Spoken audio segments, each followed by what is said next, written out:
जब शरीर में शुगर बहुत बढ़ जाती है तो खून चाशनी जैसे गाढ़ा भी होने लगता है और जहाँ जहाँ वो जाता है वो चाशनी हर सेल के मुंह को ढक लेती है और शरीर में इंसुलिन नहीं जाने देती।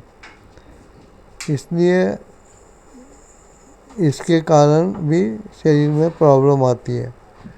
हमारे ऊपर एक दबाव पड़ता है और हम यदि अपने शुगर का बनना कम कर दें शरीर में, और वो बहुत आसान तरीके से हो जाता है। बस मिठाइयाँ, नमकीन, बिस्कुट वाला ऐसी चीज़ें, वो चीज़ें जिनके ग्लाइसेमिक इंडेक्स जो है, जिनमें ज़्यादा हाइड्रेट होता है और स्टार्च होता है, वो शुगर में ही कन्वर्ट होते हैं। ऐसी चीज़ों को अपने खाने में अवॉइड करें या उसकी मात्रा कम कर दें।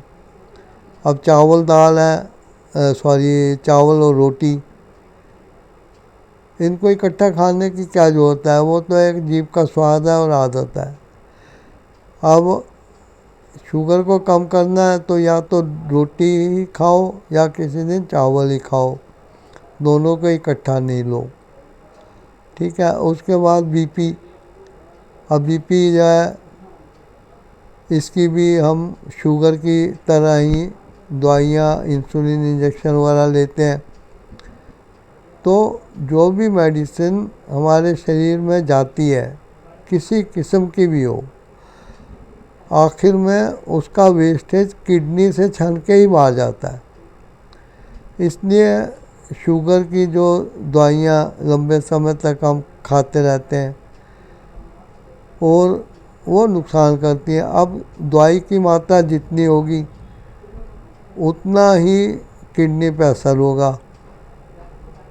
तो दवाई की मात्रा हम शुगर और बीपी की कम कैसे कर सकते हैं? बीपी और की है, अब शुगर है तो शुगर कम बने, और अगर बीपी है तो नमक वगैरह कम कर दें बहुत, या छोड़ दें, या एक गैप के बाद लेते रहें। शरीर में दोनों ज़रूरी हैं, लेकिन एक लिमिटेड मात्रा में। ये भी दोनों शरीर में किडनी को ख़राब करने के जिम्मेदार होते हैं। इसलिए जब भी किडनी के प्रॉब्लम से जूझने की नौबत आए तो तुरंत अपने खाने पीने में कच्ची सब्जियां जो कि पेड़ पौधों से प्राप्त होती हैं वो खाएं, सलाद खाएं, और ऐसे फल जो ज़्यादा रसीले नहीं हों वो खाएं। वो फल जो कच्चे होते हुए खट्टे होते हैं, पकने के बाद उनको भी ना खाएं, जैसे अंगूर है या आम है। इन चीज़ों को अवॉइड करिए। बीपी शुगर को आप कंट्रोल कर सकते हैं। कैसे? अपने खाने में हल्का सा बदलाव करके। अपने जीभ के कंट्रोल में मत रहिए, जीभ को अपने कंट्रोल में रखिए, और जैसे आपकी शुगर बीपी कम होगा, कुदरती बात है कि आपके डॉक्टर खुद ही आपके डोज कम करेंगे।